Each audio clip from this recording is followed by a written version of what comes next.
Hello guys, welcome back. ഇന്ന് ഞാനും വിഷ്ണുവും കൂടെ സെയിം ഡ്രസ് ഇട്ട് എങ്ങോട്ടാ പോണെന്ന് വെച്ചാൽ നമ്മുടെ ആന ഇന്ന് കൊല്ലം കൂടെ എത്തിയിട്ടുണ്ട്. അങ്ങനെ ഇപ്പൊ ഞങ്ങൾ വണ്ടി എടുത്ത് നേരെ സ്ഥലത്തെത്തി. ഇപ്പൊ ആനനെയും തെരഞ്ഞോട് നടക്കുകയാണ്. അപ്പോഴാണ് ആനയ്ക്കുള്ള നെറ്റിപ്പട്ടും കാര്യങ്ങളൊക്കെ ഇവിടെ വെച്ചിട്ടുണ്ട്. അപ്പൊ എന്തായാലും ഇവിടെ എത്തും ആന. ആനനെയും തെരഞ്ഞ് നടക്കുന്നതിന്റെ ഇടയിൽ ആദ്യം മാമിന്റെ ആനനെ കണ്ടു. ആളവിടെ കുളിക്കാനുള്ള പ്രിപ്പറേഷൻസിലാണ്. ഞങ്ങൾ അങ്ങനെ അവിടെ നിന്ന് വന്ന് കുറച്ചേരം ചെണ്ടമേളവും കണ്ട് നിൽക്കുമ്പോഴാണ് വിശപ്പ് വന്നത്. പിന്നെ ഒന്നും നോക്കിയില്ല, അടുത്തുള്ള ചായക്കടയിൽ കയറി ഒരു ചായയും പഴംപൊരിയും കഴിച്ചു. തിരിച്ചെത്തിയിട്ട് നമ്മുടെ ആനന്റെ കുളി കഴിഞ്ഞിട്ടില്ല, ആളിപ്പോഴും കുളിച്ചുകൊണ്ടിരിക്കുകയാണ്. അപ്പോഴാണ് തെച്ചിക്കോട്ടുകാവ് ദേവിദാസം വന്നിട്ടുണ്ടെന്ന് പറഞ്ഞത്. പിന്നെ ഞങ്ങൾ അവിടെ എത്തി. വിഷ്ണുവിന്റെ ഫോണിലത്തെ ക്യാമറ ആകെ ഓണാവുന്നത് ഇങ്ങനെ ആനകളെ കാണുമ്പോൾ മാത്രമാണ്. ആനനെയും കണ്ട് തിരിച്ചെത്തി നോക്കുമ്പോൾ നമ്മുടെ ബാക്കിയുള്ള ആനകളൊക്കെ അവിടെ സെറ്റായി നിൽക്കുന്നുണ്ട്. ഇതാ ഈ ഗാംഗിൽ ഈ സെന്ററിൽ നിൽക്കുന്നതാണ് നമ്മുടെ മണിക്കുട്ടേട്ടൻ. ഞങ്ങൾ അങ്ങനെ ആനന്റെ പുറകെ നിൽക്കുമ്പോൾ രമണേട്ടൻ കത്തി തന്ന് ഇത് പിടിച്ചോന്നും പറഞ്ഞിട്ട് പോയി. ഞാൻ പിന്നെ കത്തിയും പിടിച്ച് മണിക്കുട്ടേട്ടന്റെ കൂടെ നടത്തുപോയി. ഞാനും വിഷ്ണുവും തൃശ്ശൂർ ഹോസ്റ്റലിൽ ഇരുന്ന് പഠിക്കുമ്പോൾ അവിടെ നിന്ന് കിട്ടിയ ബന്ധമാണ് ഗൈസ് ഞങ്ങളുടെ. ഡെയിലി ഒന്നും നമ്മൾ കണ്ടില്ലെങ്കിലും ആ ബന്ധം ഇപ്പോഴും നല്ല രീതിക്ക് തന്നെ പോകുന്നുണ്ട്. അങ്ങനെ ആനകളെല്ലാം നടന്ന് ഇപ്പൊ അമ്പലം എത്തി.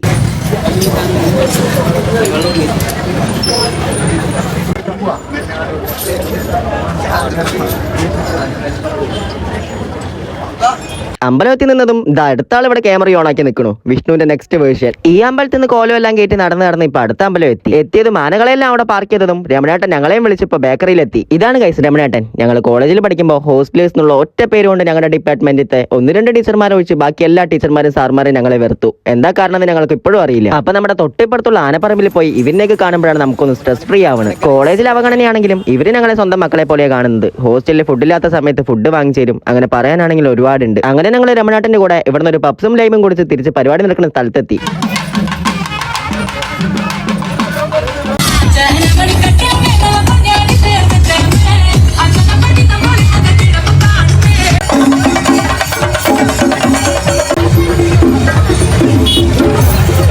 പരിപാടി കണ്ട് നടക്കുന്ന സമയം വിഷ്ണു ഒരു ജൂനിയർ പാപ്പാനായി. പിന്നെ ഞാനായിട്ട് എന്തിനെ കുറയ്ക്കണമെന്ന് വിചാരിച്ചിട്ട് ഞാനുമായി. ഈ വടിയും കൈപ്പിടിച്ച് ഇത്ര വലിയ ആനന്റെ കൂടെ നിൽക്കുമ്പോൾ ഒരു ഫീൽ ഉണ്ടല്ലോ ഗൈസ്.